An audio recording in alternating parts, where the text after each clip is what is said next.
कहानी की शुरुआत में हम एक लड़के को देखते हैं जिसके पिता शायद से उसे मार रहे थे, ये कहते हुए कि तुम मेरी आंखों में चुभते हो बिल्कुल किसी कांटे की तरह। और शायद से उसकी माँ बड़े ही चैन से टीवी देख रही थी। और तभी हमें पता चलता है कि हमारा मेन कैरेक्टर अपने बचपन को याद कर रहा था और इस वक्त वो अपनी स्कूल बस में बैठा हुआ है। और इसके बाद हम देखते हैं कि एक लड़की एक लड़के को समझा रही थी क्योंकि वो लड़का उसके साथ बदतमीजी कर रहा था। जरा देखो तो हमारी क्लास की अयाका को रोमांटिक नोवेल्स पढ़ना पसंद है और बस में बैठा कोई भी स्टूडेंट उन पर ध्यान ही नहीं दे रहा था। इसके बाद हमारा मेन कैरेक्टर तोका हमें बताता है इस वक्त हम सभी एक स्कूल फील्ड ट्रिप पर जा रहे हैं और बस में जो कुछ भी हो रहा है कुछ बच्चे ये देखकर हंस रहे हैं और कुछ इस पर ध्यान ही नहीं दे रहे। टीचर को भी इससे कोई फर्क नहीं पड़ता।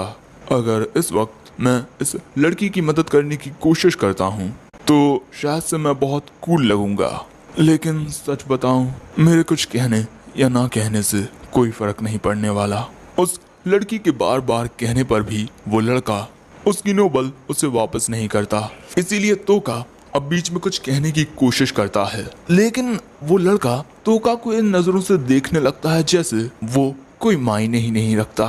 और इसके बाद वो उसका मजाक उड़ाने लगता है कि देखो भाई, लड़की को बचाने के लिए हीरो की एंट्री हो गई। लेकिन तभी क्लास के इलाइट स्टूडेंट्स में से एक कहता है उसकी बुक उसे वापस कर दो, जिस पर ये लड़का यामादा कहता है यार मैं तो बस इन दोनों के साथ टाइम पास कर रहा हूँ। वो दूसरा लड़का ताकू तो कहता है मुझे फर्क नहीं पड़ता कि तुम तोका के साथ क्या करते हो, लेकिन अयाका को उसकी किताब वापस कर दो।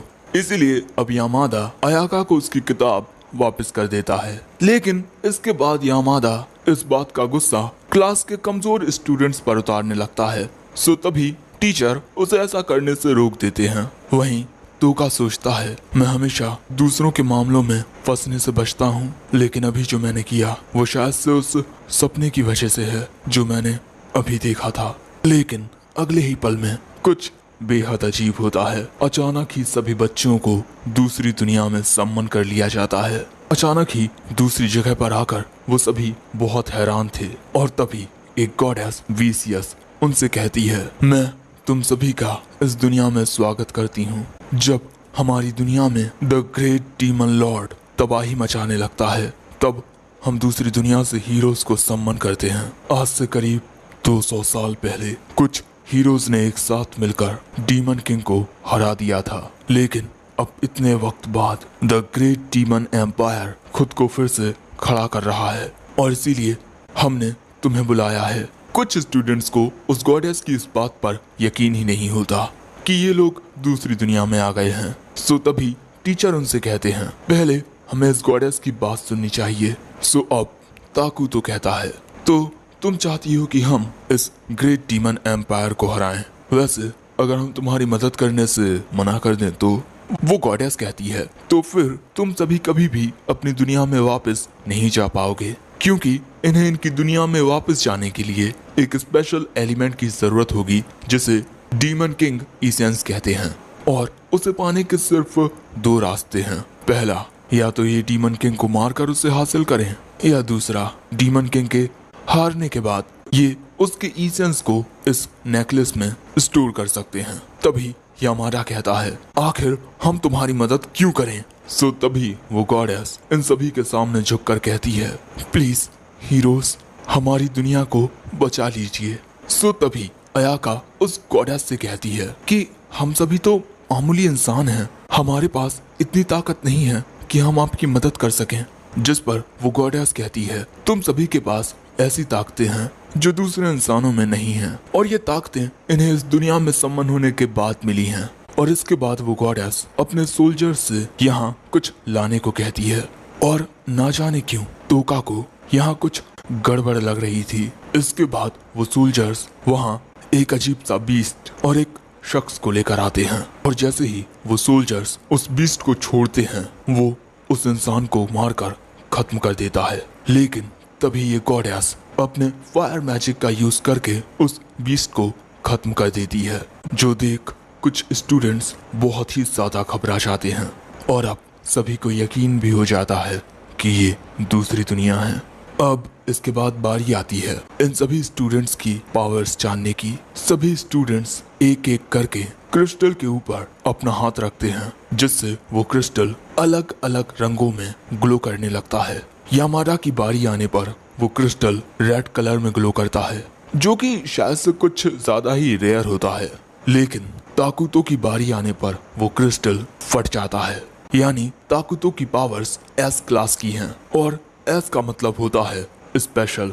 यामादा पूछता है तो फिर मेरा क्या? वो बताती है तुम ए क्लास के हो। इसके बाद अयाका की बारी आती है और वो क्रिस्टल फिर से टूट जाता है, यानी अयाका भी एस क्लास की है। इत्सुकी और हिजरी जो कि दोनों बहनें हैं, इन दोनों की क्लास भी एस होती है और इतने सारे एस क्लास होने की वजह से गॉडेस काफी खुश होती है। और इसके बाद बारी आती है हमारे तोका की। लेकिन जब वो अपना हाथ रखता है तब क्रिस्टल पर्पल कलर में ग्लो करता है और इसी वजह से गॉडेस उसे टोटली इग्नोर करके अगले स्टूडेंट को बुलाने लगती है, जो देख तोका सोचता है शायद से इस दूसरी दुनिया में भी मैं कुछ नहीं कर सकता। लेकिन तभी गॉडेस एक और स्टूडेंट की पावर देख हैरान हो जाती है। उसकी ताकत थी एक डार्क हीरो की, जो सबसे ज्यादा ताकतवर होता है। अब इसके बाद सभी स्टूडेंट्स को बताया जाता है कि वो किस तरह अपने स्टेटस को चेक कर सकते हैं और स्टेटस देखकर इन्हें अपनी फिजिकल एबिलिटीज के बारे में पता चलता है। और यहाँ तोका के पास एक यूनिक स्किल होती है। यूनिक स्किल्स ऐसी स्पेशल स्किल्स होती हैं जिनका इस्तेमाल बस कुछ ही लोग कर पाते हैं और स्पेशल स्किल्स को बाद में अवेकन भी किया जा सकता है। लेकिन इन सब के बाद वो गॉडेस कहती है अब बस आखिरी जरूरी रिचुअल बचा है, तोका मेमोरी, प्लीज यहाँ आइए। और इसके बाद तोका को सोल्जर उस गॉडेस के पास लाने लगते हैं। तोका, तुम एक ई क्लास हो, सबसे ज्यादा लोएस्ट रैंक के हीरो, और जो लो रैंक हीरोज होते हैं उनकी वजह से स्ट्रॉन्ग हीरोज को दिक्कत सहनी पड़ती है। इसीलिए हमने ये तय किया है कि हम ऐसे लो रैंक हीरोज के साथ खुद डील किया करेंगे। हम तुम्हें एक आखिरी मौका देंगे। वो teleportation circle lowest rank hero को कुछ खंडरों में ट्रांसपोर्ट कर देता है। अगर वो उन खंडरों से बचकर जिंदा निकल आते हैं तब वो अपनी मर्जी से एक प्यारी जिंदगी जी सकते हैं। तोका पूछता है क्या वो खंडर खतरनाक होते हैं? गॉडेस कहती है हमने पहले भी कई दफा उन खंडरों में काफी सारे लोएस्ट हीरोज को भेजा है और उन खंडरों को कहते हैं द र्यून्स ऑफ डिस्पोजल, यानी कि तोका की मौत पक्की है। इसीलिए तोका गॉडेस को बताता है कि उसके पास एक यूनिक स्किल है, लेकिन जैसी यूनिक स्किल तोका के पास है उसकी इस दुनिया में कोई कीमत नहीं है। इन शॉर्ट तोका की सारी स्किल्स कचरे से ज्यादा कुछ नहीं है। और इसी के साथ तुम्हारे स्टेटस इतने ज्यादा लो हैं कि तुम कुछ भी कर लो, ज्यादा ग्रोथ कभी नहीं कर पाओगे। ये बातें सुन तोका कहता है तुमने मुझे इस दुनिया में बुलाया और अब तुम मुझे मरने के लिए छोड़ रही हो। लेकिन तभी ताकुतो कहता है अपनी ये बकवास बंद करो, सभी लड़कियां बहुत ज्यादा थक चुकी हैं। अब इसके बाद बाकी के बच्चे भी कहने लगते हैं कि हाँ जल्दी जाओ और मरो।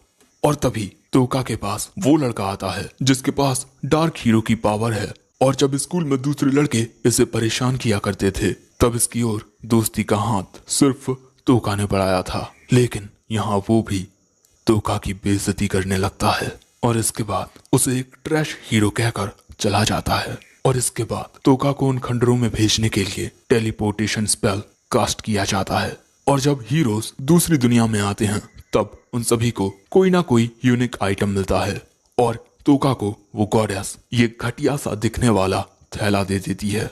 और जब तोका की मैजिक पावर इस थैले में जाएगी तब इस थैले पर लगा क्रिस्टल ग्लो करने लगेगा।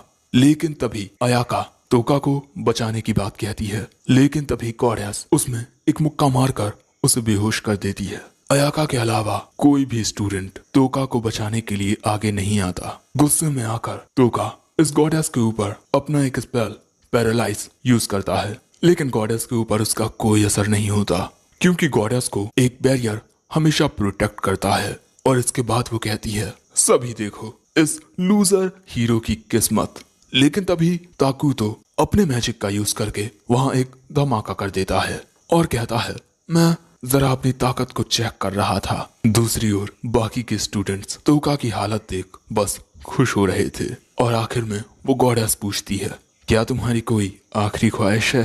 तोका यहाँ रोते हुए अपने बचपन को याद करता है। जब वो हमेशा रोता था तब उसकी ही अंतरात्मा उससे कहती थी, तुम चाहे जितनी कोशिश कर लो, तुम अपनी हकीकत को नहीं बदल सकते, इसीलिए तुम्हें भी अपनी हकीकत सबको दिखानी चाहिए। सबको दिखाओ कि तुम असल में कैसे हो। और अब तोका कहता है, गॉडेस, अगर मैं उन खंडरों से जिंदा वापस आया तो मैं तुम्हें मार दूंगा। और इसी तरह उसे उन खंडरों में भेज दिया जाता है। खंडरों में बेहद अंधेरा था, इसीलिए तोका अपने यूनिक आइटम में अपनी मैजिक पावर को डालकर उसमें लगे क्रिस्टल को चमकाने लगता है। और इसके बाद उस जगह को देखता है।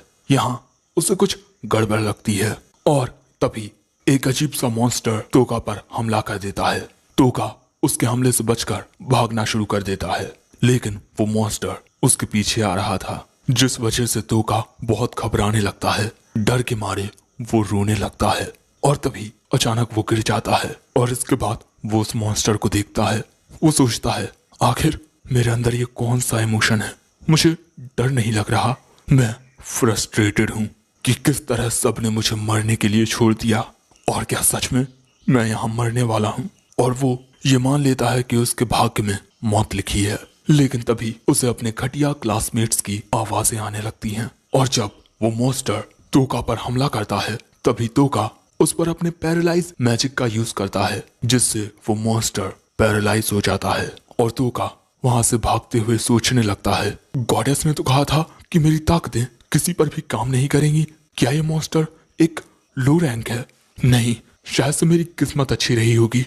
भागते हुए तोका काफी दूर आ जाता है, लेकिन जैसे ही वो रुकता है उसके सामने एक और मॉन्स्टर आ जाता है और उसे अपनी ओर आता हुआ देख तोका घबराने लगता है। तोका की आंखों से फिर से आंसू गिरने लगते हैं। मैं मरना नहीं चाहता।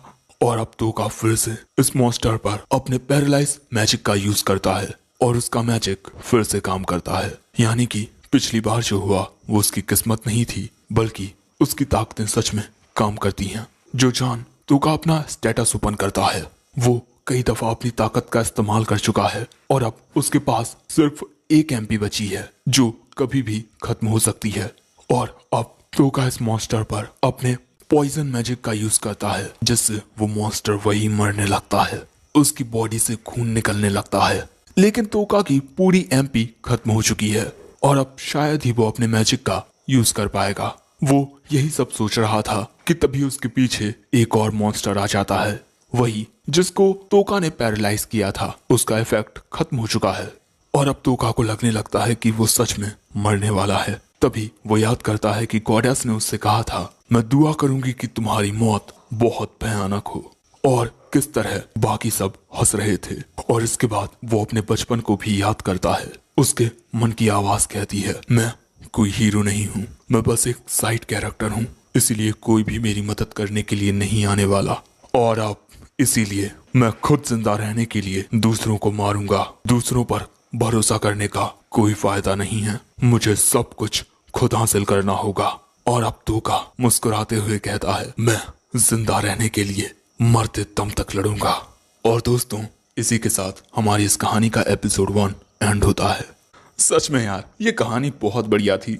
तुम्हें कैसी लगी कमेंट करके जरूर बताओ। और क्या तुम इसका एपिसोड 2 देखना चाहते हो, ये भी बता देना। और इस वीडियो पर ज्यादा से ज्यादा लाइक करो ताकि इसका एपिसोड 2 जरूर आए। इसी के साथ इस वीडियो को अपने दोस्तों और परिजनों के साथ भी शेयर कर दो ताकि इस वीडियो पर अच्छा रिस्पॉन्स आए। और हाँ, इन द एंड, सायोनारा।